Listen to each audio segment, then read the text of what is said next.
नमस्कार दोस्तों, आज के लेक्चर में हम आइडेंटिटी नंबर 5 करने वाले हैं जो कि लास्ट आइडेंटिटी है। और इस जो आइडेंटिटी है ये ग्रेडियंट के बारे में। ये कहती है डेल ए डॉट बी। अब आप ए और बी का जब डॉट गुणा कर लेंगे तो वो अदिश बन जाएगा, और अदिश के साथ तो फिर ग्रेडियंट ही हो सकता है, क्योंकि सदिश के साथ कर्ल होता है, डाइवर्जेंस होता है, लेकिन अदिश के साथ सिर्फ ग्रेडियंट होता है। तो ग्रेडियंट ए डॉट बी बराबर होगा B dot A B dot del A vector बाहर plus A dot del B vector बाहर plus B cross del cross A plus A cross del cross B. भाई एक बड़ा तरीका तो मैं पिछले लेक्चर में आपको समझा चुका हूँ, वो तो देखिए बड़ा ज़रूर है, लेकिन मेरे ख्याल से आप लोगों के लिए सबसे आसान तरीका रहेगा वो। क्योंकि अगर मान लीजिए अभी जो मैं करने वाला हूँ मैं तो शॉर्ट तरीके से करने वाला हूँ, तो शॉर्ट तरीके से मैं करूँगा, वो आपको पसंद आए तो आप यूज़ कर लीजिएगा, वो पसंद नहीं है तो जो बिखेरने वाला तरीका आपको बताया हुआ है वो लगाइए, बिखेर दीजिए बस, है ना। तो यहाँ क्या होगा, बिखेरने वाले में ए और बी की डॉट गुणा कर लीजिए, डॉट गुणा एक, फिर से जो आए उसके साथ डेल निकाल लीजिए, ये लीजिए LHS आ गया। चाहिए मत, बस बिखेर दीजिए खाली, समझ रहे बात है। खाली खिंडाणु है था ना, इकट्ठा कौन करना, खिंडा खुंडू छोड़ दो, फिर RHS में आ जाओ, बी डॉट डेल निकालो, जो आवे बिन ए के साथ अवकलन कर दो, फिर ए डॉट डेल निकालो, बिन बी के साथ अवकलन कर दो, फिर डेल क्रॉस ए करो, बिन बी के साथ क्रॉस गुना कर दो, डेल क्रॉस बी करो, बिन ए के साथ क्रॉस गुना कर दो, सगला लिख दो, देखो LHS RHS सारा बराबर आ जाए, वो काम करना है, ठीक है ना। लंबो हो सी, मैं रिपीट कर रहा हूँ, लंबो हो सी। लेकिन अच्छी बात ये है, बढ़िया बात ये है, जो अच्छी बात है वो ये है कि इस तरीके में आपको कुछ भी ज़्यादा सोचने की जरूरत नहीं है।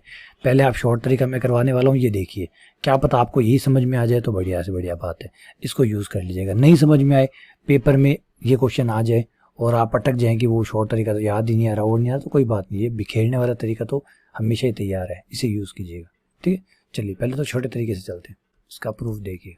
शुरू करेंगे हम यहाँ से, del A dot B.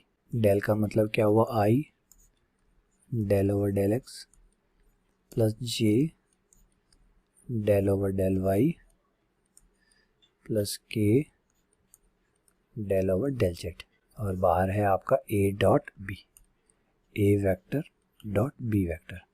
Brackets खोलिए, I del over del X A dot B plus J del over del Y A dot B plus K del over del Z A dot B. अब भाई मैं सारे को तो हल कर नहीं सकता, तो मैं समीशन का चिन्ह लगा देता हूँ और कह देता हूँ कि भाई मैं एक को हल करने वाला हूँ और उसी को देखते हुए मैं बाकियों को भी हल कर लूँगा।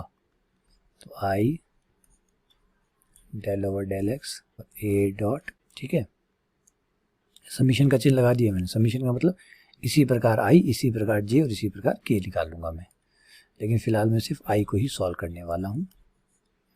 आई, यहाँ पे नियम लग जाएगा, ए का अवकलन del A over del X, B vector को छोड़ दिया प्लस बी वेक्टर को छोड़ दिया, ए वेक्टर का अवकलन, ये लीजिए।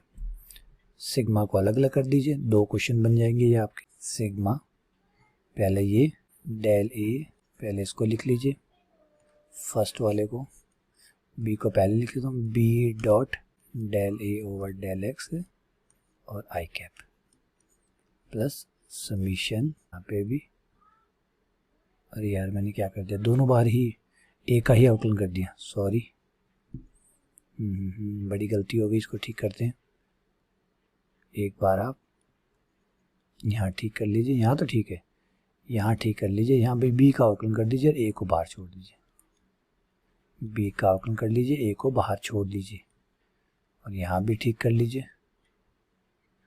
यहाँ भी आपने क्या किया है, ए को बाहर रखा है और बी का अवकलन है, यहाँ आपका बी बाहर है ही, B dot del A over del X है और आई के बाहर है, ठीक है। अब यहाँ पे मैं एक नियम लगाने वाला हूँ, कौन सा नियम लगाने वाला हूँ, आइए वो आपको दिखाता हूँ। तीन सदिशों के बारे में हमने पढ़ा हुआ है कि ए क्रॉस बी क्रॉस सी, जब तीन सदिश क्रॉस गुणा करते हैं तो ये बराबर होके बनाते हैं 132 माइनस 123, 132 माइनस 123 का मतलब हुआ ए डॉट सी, बी बाहर, माइनस 123 ए डॉट बी और सी बाहर। ठीक है, अब मैं यहाँ क्या करने वाला हूँ, मैं यहाँ पे ये वाला जो पद है इस पद को यहाँ लाने वाला हूँ और इस पद को उठा के यहाँ लाने वाला हूँ। यानी मैं अभी बताऊंगा कि मैं ऐसा क्यों कर रहा हूँ। A dot B C cap, C सदिश इधर ले आऊँगा और ये जो इधर है इसको तो इधर ही रहने दूंगा। ए डॉट सी बी सदिश minus A cross B cross सी। अब आप सोचेंगे कि मैंने ऐसा क्यों किया, तो देखिए मेरा क्वेश्चन बिल्कुल ऐसा सही है, ऐसी ही सेटिंग है मेरे क्वेश्चन की। एक चीज़, एक वेक्टर बाहर है जैसा इसमें दिख रहा है आपको, एक दो वेक्टर ए और बी, यहाँ ए की जगह ये ले लेगा और बी की जगह ये ले लेगा, ये डॉट गुना हो रहे हैं और एक वेक्टर बाहर खड़ा हुआ है बेचारा।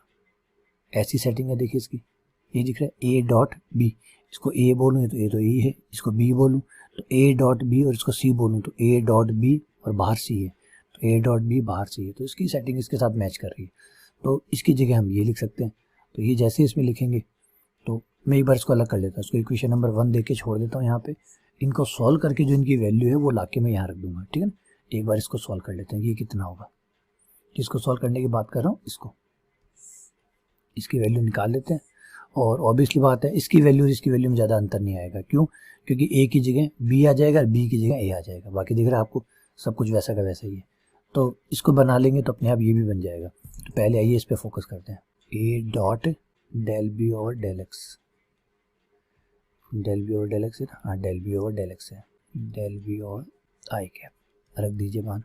ए dot C, A dot C, A dot C यानी A dot I cap, A dot I cap, B बाहर, बी यानी del B over del X बाहर, minus A cross A, A की जगह ए है, क्रॉस बी, बी का मान है del B over del X, C की जगह आई कैप। ठीक है, यहाँ तक सही है। A vector dot I cap del B over del X, इसे मैं ठीक कर लेता हूँ, इसे मैं आई को आगे कर लेता हूँ और del B over del x को पीछे कर लेता हूँ। ऐसा करते ही चिन्ह माइनस का आ जाएगा। क्रॉस गुणा में जब भी आप चीज़ों को आगे पीछे करते हैं, मतलब क्रम चेंज करते हैं, उन्हें एक्सचेंज करते हैं, अदला बदली करते हैं, तो माइनस का चिन्ह आता है, तो माइनस माइनस प्लस हो जाएगा। ये प्लस हो गया, ए क्रॉस आई आगे आ गया, del B over del x. अब आइए हम कहानी को समझते हैं, मोटा मोटा काम हो गया। देखिए डॉट गुणा हो रही है ए के साथ, अवकलन हो रहा है बी के साथ। कहानी को समझिए, ए डॉट आई मतलब डॉट गुणा तो कर रहा है आई, डॉट गुणा तो कर रहा है आई और अवकलन हो रहा है बी का। यहाँ पे बी का ही तो अवकलन हो रहा है और बी ही क्रॉस गुणा कर रहा है, तो क्रॉस गुणा भी कर रहा है और अवकलन भी हो रहा है, तो ये तो कर्ल बन गया। कर्ल में क्या होता है, क्रॉस गुणा भी होती है और अवकलन भी होता है, तो अवकलन और क्रॉस गुणा दोनों हो रही है। यहाँ पे ए के साथ डॉट गुणा हो रही है और अवकलन बी का हो रहा है, तो ये क्या बना, इसके आगे मैं सिग्मा लगा देता हूँ ताकि सारे घटक बन जाए, क्योंकि ये सिर्फ आई घटक का है। ऐसा ही जे घटक आएगा और ऐसा ही के घटक आएगा। तो A dot del B over del X I के बराबर हुआ, ये बन गया हमारा, देखिए A dot del, A dot del और अवकलन किसका, बी का। आप देखिए जब गुणा होगी तो डॉट गुणा तो ए के साथ होगा और अवकलन की बारी आएगी तो किसका होगा, बी का होगा, प्लस ए क्रॉस, अब बी के साथ क्रॉस गुणा भी बी के साथ ही है, क्योंकि क्रॉस गुणा बी के साथ ही, बी वेक्टर है, डेल ओवर डेल एक्स तो वेक्टर है ही नहीं ना, बी वेक्टर है, तो आई क्रॉस बी यानी बी के साथ ही क्रॉस गुणा और अवकलन किसका हो रहा है, बी का, तो ये कर्ल हो गया डेल क्रॉस, ये लीजिए। अब अंदाजा लगा लीजिए इससे ये वाला क्या आएगा, दूसरे वाला सेकंड वाला पार्ट। इसी प्रकार उसमें खाली इतना ही अंतर है, जहाँ ए है वहाँ बी है, जहाँ बी है वहाँ ए है। उसमें है B dot del A over del x और आई कैप, तो उसमें ये बन जाएगा बी डॉट डेल, जहाँ ए आ रहा है वहाँ बी लिख दीजिए, जहाँ बी आ रहा है वहाँ ए लिख दीजिए, बस B cross del cross A, ये लीजिए। आगे दोनों मान, इन्हें समीकरण 1 में रख दीजिए। समीकरण 1 में रखने पर और आपका काम हो गया। समीकरण 1 में LHS साइड में था, डेल डॉट नहीं है, सॉरी ग्रेडियंट है, ग्रेडियंट है तो ए डॉट बी का डेल यानी ग्रेडियंट हो गया, बराबर आया है हमारा ये, पहले ऊपर वाला लिख लीजिए, ए डॉट डेल बाहर B vector plus A cross del cross B plus B dot A, B dot del A बाहर क्रॉस डेल क्रॉस ए। ये लीजिए। अब देखिए प्रूफ छोटा है। अब आप सोचोगे सर ये प्रूफ तो बड़ा है, छोटा कहाँ है? तो बेटा अगर आप वो वाला प्रूफ करें जो मैंने आपको पहले बताया कि सॉल्व करने वाला, सीधा विस्तार करने वाला, मतलब खोलने वाला, अगर आप खोलने वाला करेंगे तो बहुत कुछ करना पड़ेगा आपको, बहुत कुछ। काउंट कर लीजिए, चाहे पहले ए और बी की डॉट गुना करना होगा, डॉट गुना करने के बाद आपको डेल निकालना होगा, मतलब ग्रेडियंट निकालना होगा। तो लेफ्ट हैंड साइड में 2 काम करने होंगे, राइट हैंड साइड में आप देखिए कितने काम होंगे। तो बी डॉट डेल 3 नंबर, फिर जो आए उसको ए के साथ अवकलन कराना होगा 4 नंबर, फिर ये जो आएगा 5 नंबर, फिर ये जो आएगा 6 नंबर, फिर ये आएगा 7 नंबर, फिर ये आएगा क्रॉस गुना बी के साथ 8 नंबर, फिर ये 9 नंबर और फिर ये 10 नंबर। देखिए इतनी चीज़ें आपको करनी पड़ेगी जो कि बहुत बहुत लेंथी होगा, बहुत लंबा होगा। लेकिन बस एक ही बात इस तरीके की अच्छी है विस्तार वाले की कि ज़्यादा सोचना नहीं पड़ता, नया सूत्र नहीं लगाना पड़ता। यहाँ देखिए अभी हमने यहाँ पे ट्रिक बदल दी थी अपनी, यहाँ तक ऐसे किया, यहाँ तक ठीक था, यहाँ तक सब नॉर्मल चल रहा था, नॉर्मल चलते चलते ही हमने ये ट्रिक लगा दी। अब ये ट्रिक अगर याद नहीं रहती है तो फिर मुश्किल खड़ी हो जाएगी, ये ट्रिक अगर याद नहीं रहती है तो मुश्किल खड़ी हो जाएगी। तो इनमें आपको ट्रिकों को याद रखना पड़ेगा कि हमने क्या किया, कहाँ जाके हमने चेंज किया। जो चेंज किया वो अगर याद नहीं रहा तो मुश्किल खड़ी हो जाएगी। अब उस तरीके में कमी तो हर तरीके में, कमी उसमें भी है, उसमें कमी ये है कि उसमें बहुत सारा विस्तार करना पड़ता है, बहुत सारा खोलना पड़ता है, ठीक है ना, हर चीज़ को विस्तार में लिखना पड़ता है, तो वो मुश्किल हो जाती है। तो हर चीज़ के अपने अपने फ़ायदे, अपने अपने नुकसान हैं। तो आप देख लीजिए जो आपको ठीक लगे उसके साथ चले जाइए, ठीक है। मैं आपको दोनों ही तरीके की अच्छाइयाँ और बुराइयाँ समझा दिए। प्रैक्टिस करेंगे तो देखिए ये तरीका भी आसान हो जाएगा।